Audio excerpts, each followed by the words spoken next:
Hello stars, this is Luminousz Star. Welcome to the channel. I want to ask you a question. How do you become unhooverable?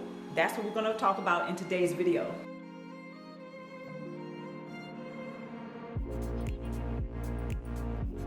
My stars, thank you so much for your subscription.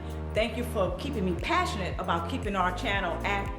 Today's video, how to become unhooverable, or simply ponder how can you become unhooverable. If this is your first time visiting, welcome to Luminousz Star. Please click the notification bell. That way you're not missing any of the vlogs or videos. Current stars, please make sure you have clicked the notification bell. Please like and or share today's video. Check the description box below for further details to today's video. All right, now, today we want to talk about how to become unhooverable.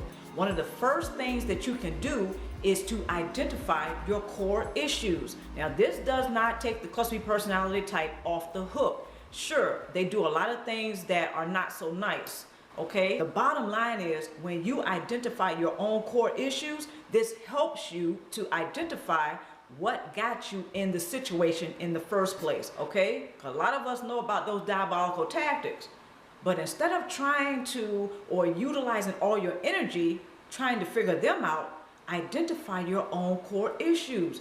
This way, this will help you to come up out of the sunken place. A lot of us have been in a sunken place because we have been obsessed, because we have been addicted, if not obsessed, by the narcissist or the cluster B personality type. Okay, another way to become unhooverable is to embrace your shadow side. We all have a dark side, whether we want to admit it or not.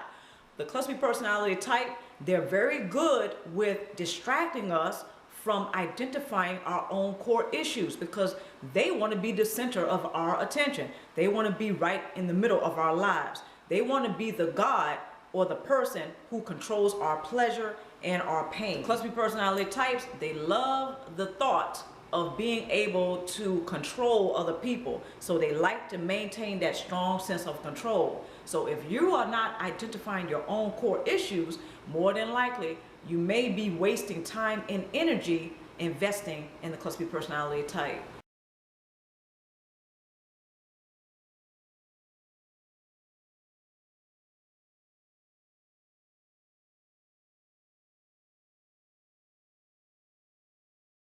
Step number 1, analyze the situation. Step number 2, identify the core problem. Step 3, define your audience. Step 4, develop communication objectives. Step 5, determine the key promise and support points. Step 6, define your strategic approach. Step 7, match communication approach to identified motivation barrier. Okay, now some of you may be reading this and say, well, that doesn't sound like anything that you can apply to your personal relationships, but I beg to differ. But hold on, yes you can. All of these you can apply to your personal relationships, not just when you go to work or when you go to school. These are steps that you can use whenever you are dealing with a challenge and or a problem. Again, whether that is personal or it's a challenge that's dealing with your finances, your job, your education, whatever projects you may be working on. So you can use focus intention techniques anywhere. So I want to invite my stars especially to take a look at these steps and find out which one will work for you when you're dealing with the narcissist and a cluster B personality type. Okay, so a lot of us are concerned about if the cluster B personality type is going to hoover or not. Okay, especially after we go no contact. And around the holidays right now, this is something, again, that's on a lot of your minds. So in this video, I want to talk about how to at least consider the hoovering tactics that cluster B personality types use in order to maintain control. So rather than spending a lot of time and energy trying to figure them out and trying to figure out their motives, no, just become knowledgeable and critically think about how they use the hoovering tactics to keep you under control.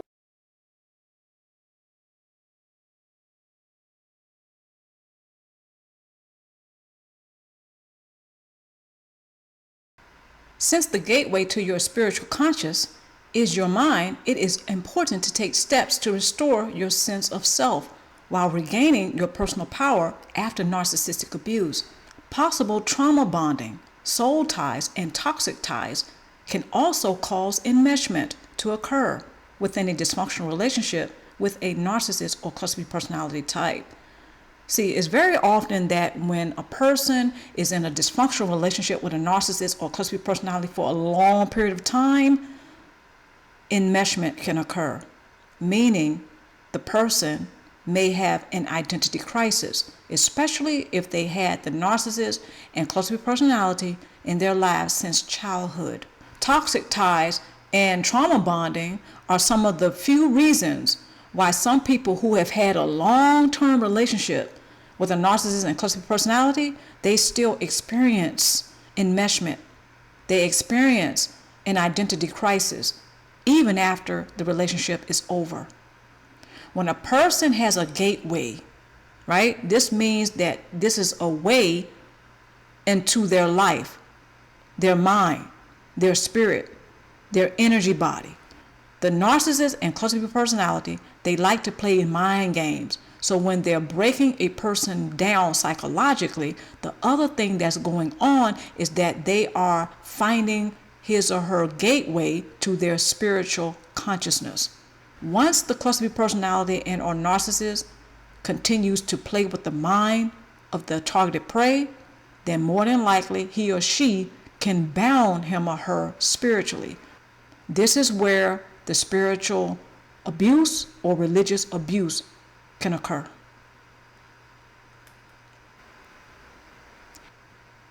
Next point. After experiencing repeated episodes of diabolical tactics and shenanigans for narcissistic supply by the narcissist, you might come to realize how imperative it is to understand how you've been affected spiritually, psychologically, emotionally, etc. Okay, so very often a person may realize how they have been affected, and it's just not spiritually. Usually they are affected psychologically and emotionally, sometimes even physically. This is where their overall well-being is compromised. This is where they may start to experience poor health due to having a dysfunctional relationship with a narcissist and a cluster B personality.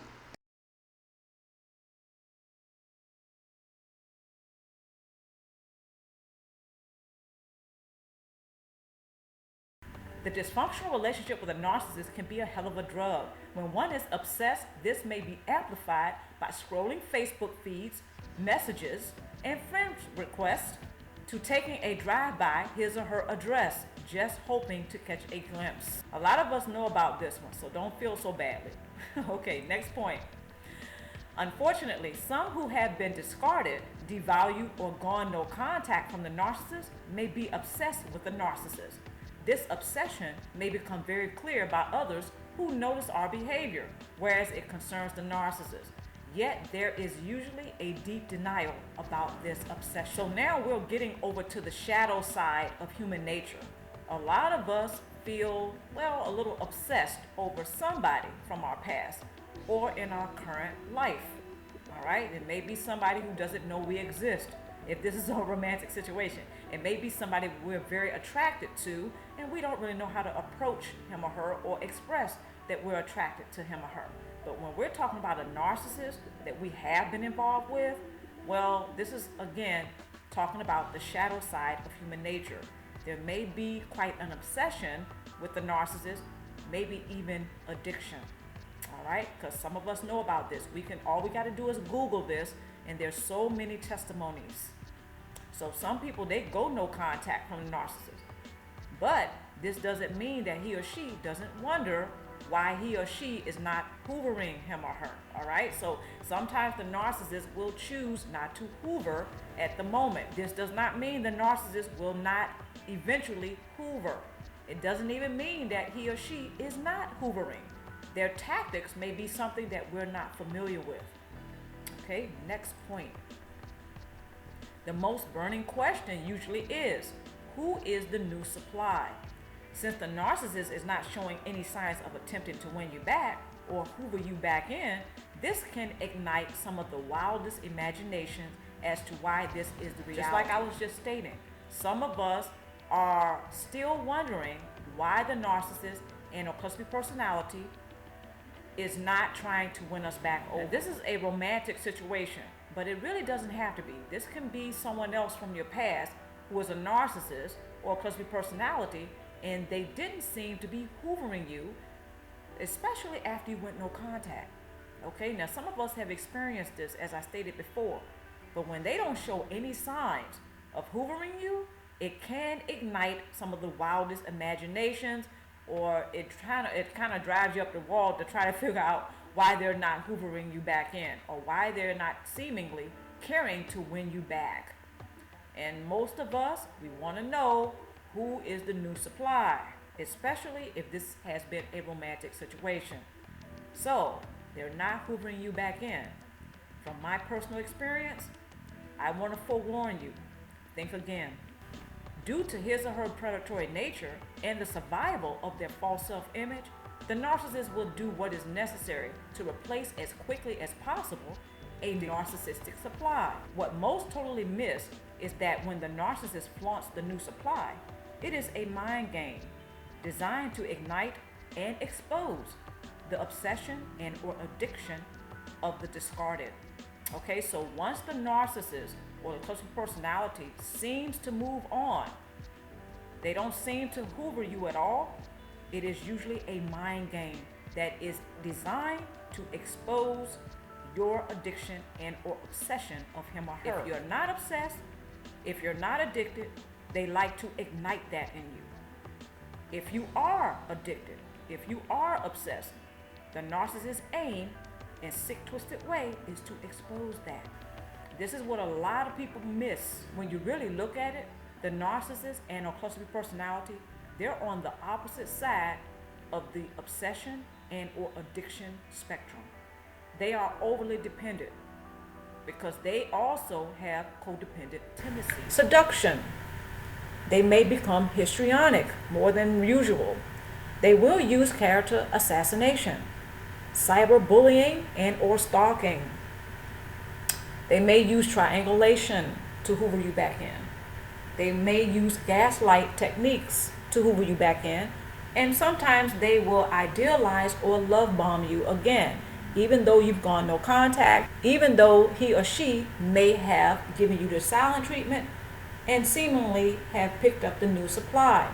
Now I want to say something about the new supply. 9 times out of 10 chances, the new supply was in the narcissist's life for quite some time. After the narcissist has devalued you or discarded you, you may then have noticed the new supply. This is usually how it happens. Now, some of us don't realize this until after we've gone no contact. No worries. It still calls for celebration to go no contact from a narcissist any day. Should the narcissist or cluster B personality discard you, use that time to critically think about the ordeals you've experienced when he or she was around. Avoid social media, text, visits, voicemail messages, and or calls from and to the narcissist. Okay, so that's a tough one. Okay, because when the narcissist and cluster personality seemingly moves on to the new supply, it's very easy to either forget or overlook that the narcissist and cluster personality is already planning on hoovering you back in. Now, sometimes they will not do this. It depends on the situation, such as you have awakened, okay? You have already pulled their card, and they know that you see them for who they really are. 9 times out of 10 chances, you will never see that narcissist again, because they know that you know, right? They know that you know that they are not ideal partners. You figured it out. You've awakened. You've outgrown that dysfunctional relationship, and the narcissist knows it. So they're probably not going to come back around, because the odds will be against them to hoover you back in. Narcissists, they look for the signals that you still love and or care for him or her. And as long as they see the signs that you care, they already know they have a chance of convincing you or hoovering you back in. So should the narcissist or the cluster personality discard of you, Use that time to critically think about what you've gone through. Have a support base. Express constructively what you have experienced. And to add to that, to make that support base even stronger, avoid the social media. In other words, don't go checking for him or her. That's a toughie, I know it. Social media has its advantages, okay? But when it comes to the narcissist and cluster B personality engaging in cyber stalking, right? And cyberbullying, social media doesn't seem so appealing at that time, which is understandable. So don't go checking for him or her. Don't go visit him or her. Don't accept their phone calls. Don't accept the friend request. And certainly try not to accept them when they suggest that you meet them somewhere. Oh, that's ooh. And a real red flag would be if they suggested that you meet them somewhere. Because a lot of narcissists have tried that one. A lot of cluster B personalities have tried that one with the exes. Okay, let's meet somewhere. And before you know it, they done hoovered you back in. Okay, because now they have you up close and personal. The voicemail messages. Okay, they may leave you a message. You don't have to accept. You can block the calls. That way you won't even receive the phone calls. And again, I understand that this is very tough. And calling him or her, yeah, that's a tough one. However, it's very much the game changer to avoid doing these things. Let's move forward. Tool number 2. Understand that the hoovering is all about the narcissist. His or her ego is in full effect at that time. Narcissists lack foresight, therefore are not pondering over how they have treated you in the past. They tend to repeat their mistakes without learning from them. So it's natural to be a little curious about if the narcissist is remorseful for their behavior or some of the few choice negative words that they may have used when they were devaluing you, right? This is very natural. This is understandable. However, I say try not to obsess over that. Understand that the hoovering is all about the narcissist. Their ego is in full effect. They don't like to lose. If you were a primary source supplier, they absolutely are not going to like losing you. For that reason alone. It has nothing to do with them loving or caring or anything like this. They are incapable of emotionally regulating, therefore feeling empathy, therefore deeply connecting to others. Okay? They're not pondering whether or not they have treated you poorly. It's all about their ego. It's all about the false self-images of the narcissist and cluster B personality. They tend to go from one person to the next and they repeat their mistakes without learning any valuable lessons from any encounter they have had with anyone. I know that sounds really dramatic, but when you factor in the narcissist and cluster B personality's inability to emotionally regulate and feel empathy for others, therefore deeply connecting with others, they're not able to do these things, then it becomes understandable. It becomes a little bit more clear to us that the narcissist and cluster B personality, they're not going to learn from their mistakes. They're just going to keep going. They're going to go from one person to the next. Okay, so just remember that the hoovering is all about them and no one else. Next tool. Practice self-preservation, emotional discipline, personal boundaries, and assertion without apology. The narcissist has received narcissistic supply from you for which he or she erroneously believes that they are entitled to forever. Reclaim your personal power by choosing to live your life regardless of the narcissist's attempts to control you. The thing I really want to say about hoovering, there's a subtle aspect of the hoovering process that a lot of us overlook. I call it the 1-2 punch. This is a diabolical tactic that the narcissists often use. And again, there's an aspect of the hoovering that is very, very subtle. And that is when the narcissist recruits flying monkeys and or enablers to help them hoover you back in. If you're connected to one of those flying monkeys or several of them, if you're connected to any of the narcissist enablers, then more than likely the narcissist is going to come up in conversation. So the first sucker punch is when that happens. They're coming up in conversation. You've gone no contact, or they have new supply. They know that your heart is broken. So now they're trying to rub it in your face that they have new supply, right? But anyway, let's stick to the hoovering. The subtle aspect, again, is the first sucker punch, which is when the narcissist seems to hover over your life. They seem to linger over your life like a dark cloud. Wherever you move, they're there. Think of that helicopter that suspends over the ground but does not land. The narcissist is the same when it comes to your life. They hover or linger over your life like a dark cloud. So wherever you move, they're there also, but they don't make any contact. They may show up at your job. They may show up at your house. They may show up at places where you used to frequent, or you too used to frequent, or you still go to, a club, the gym, the library. You know, they're there, but they keep their distance. You may walk by them. They may pop up where they can ensure that you will see him or her. All of this is to play with your mind as well as your heart. This is, again, the first sucker punch of the hoovering process that is very subtle. They're already working on hoovering you back in before actually hoovering you back in. The second sucker punch is when they have actually succeeded in hoovering you back in, because now you are calling, you're visiting, they're visiting. It's just like old times. But again, that's a toxic situation that is not in your favor.